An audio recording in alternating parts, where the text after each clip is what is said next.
오늘은 많은 분들이 건강을 위해 챙겨 드시는 채소와 잡곡밥, 이 두 가지 음식이 어떤 경우에는 오히려 건강을 해칠 수도 있다는 조금은 충격적인 내용을 준비했어요. 평소 몸에 좋다고 믿고 꾸준히 드셔온 분들, 특히 다이어트, 혈당 관리, 면역력 강화 등을 위해 잡곡밥이나 채소 섭취를 늘려오셨던 분들은 오늘 영상 꼭 끝까지 시청해주세요. 잡곡밥이 독이 되는 경우, 그리고 채소가 오히려 건강을 망치는 경우에 대해 정확하게 짚어볼게요. 잡곡밥은 오랫동안 백미보다 더 건강한 음식으로 알려져 왔죠. 그 이유는 간단해요. 잡곡에는 백미보다 단백질, 식이섬유, 비타민, 무기질이 훨씬 풍부하기 때문이에요. 특히 요즘처럼 당뇨 환자가 많아지는 시대에는 혈당을 천천히 올리는 잡곡밥이 더욱 사랑받고 있죠. 식이섬유가 혈당 상승 속도를 낮춰주기 때문에 식후 혈당 관리에도 큰 도움이 돼요. 또한 잡곡에는 항산화 성분이 많아 노화를 늦추고 면역력을 강화하는 데 도움이 돼요. 그래서 많은 분들이 건강을 위해 일상적으로 잡곡밥을 선택하고 계시죠. 하지만 이 잡곡밥이 잘못 섭취되면 건강을 해칠 수 있다는 사실 혹시 알고 계셨나요? 잡곡밥의 문제점은 바로 식이섬유의 과도한 섭취예요. 잡곡 100g에는 평균 58g의 식이섬유가 들어있는데요. 잡곡 위주로 한 끼를 먹으면 보통 15g에서 20g 정도의 식이섬유를 섭취하게 돼요. 그런데 한국영양학회 권장량은 성인 남성 25g, 여성은 20g 정도예요. 즉 하루 3끼 모두 잡곡밥을 먹게 되면 식이섬유가 권장량을 훌쩍 넘기게 되는 셈이죠. 문제는 식이섬유가 몸에 좋은 성분들까지 흡착해 그대로 배출시키는 성질이 있다는 거예요.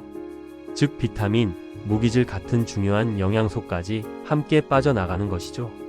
그리고 거친 식이섬유는 소화를 어렵게 만들고 대장에서 발효되면서 많은 가스를 생성하기 때문에 복부 팽만감이나 복통을 유발하기도 해요. 식이섬유는 모두에게 똑같은 영향을 주지 않아요. 특히 아래와 같은 분들은 잡곡밥 섭취에 더 큰 부담을 받게 돼요. 첫째, 노년층. 나이가 들면 치아가 약해지고 소화 기능도 떨어져요. 잡곡의 단단한 껍질이 소화기관에 부담을 주어 속이 더부룩하고 소화가 안 되는 일이 잦아요. 둘째, 어린이. 6세 이하 아이들은 소화 기능이 미성숙한데 잡곡을 먹으면 포만감이 너무 빨리 와서 정작 필요한 양의 단백질이나 다른 영양소를 충분히 먹지 못하게 되고 발육에 문제가 생길 수 있어요. 셋째, 소화기 질환자. 위염, 장질환, 과민성 대장증후군 등이 있는 분들은 잡곡에 포함된 식이섬유가 장을 자극해 증상을 악화시킬 수 있어요. 그렇다고 잡곡을 완전히 피할 필요는 없어요. 중요한 것은 섭취 방법이죠. 잡곡은 이 세 가지만 섞기. 체질에 맞지 않는 잡곡은 과감하게 제외. 어린이, 노약자, 소화기 질환자는 백미 위주로 섭취. 식사량을 조절하며 하루 한 끼 정도로 제한하기. 이렇게만 조절해도 잡곡의 장점은 유지하면서 위장 부담은 크게 줄일 수 있어요. 이제 채소로 넘어가 볼게요.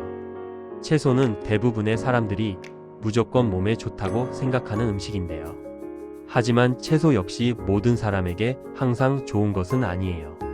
이를 이해하려면 먼저 장에 대해 알아야 해요. 장은 흔히 제2의 뇌라고 불리는데요.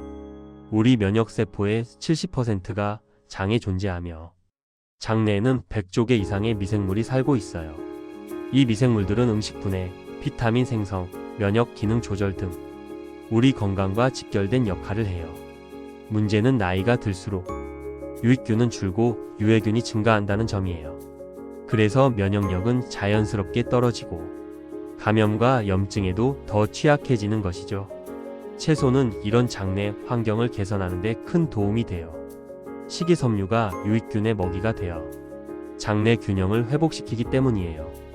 또한 채소는 체중 조절, 심장 건강, 항산화 작용, 그리고 노년층의 소화 기능 개선 등 여러모로 우리 몸에 긍정적인 영향을 줘요. 하지만 일부 사람들에게는 채소의 이점이 오히려 독이 될 수 있는데요. 가장 대표적인 경우가 바로 신장 질환자예요.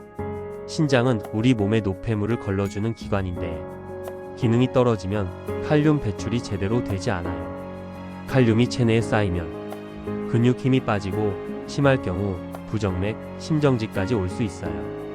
이것을 고칼륨 혈증이라고 불러요. 문제는 많은 채소와 과일이 칼륨 함량이 높다는 점이에요. 시금치, 부추, 상추, 토마토, 바나나, 키위, 참외.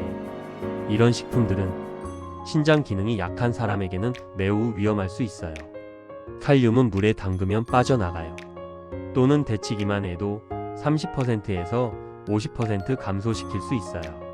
신장 질환자는 반드시 생채소보다는 데친 채소를 드시는 것이 좋아요.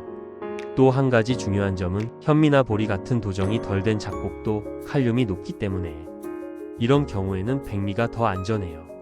그리고 저염 소금이나 저염 간장처럼 나트륨 대신 칼륨을 넣은 조미료도 있으니 주의해서 선택해야 해요.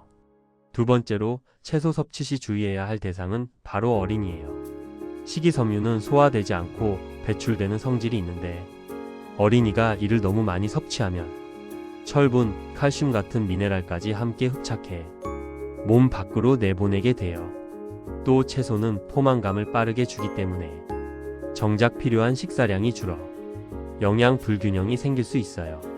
즉 어린이는 채소 섭취가 필요하지만 과도한 섭취는 오히려 성장에 해가 될 수 있다는 점을 꼭 기억해야 합니다. 오늘 말씀드린 내용을 정리해보면 잡곡밥과 채소는 기본적으로 건강에 매우 좋은 식품이에요.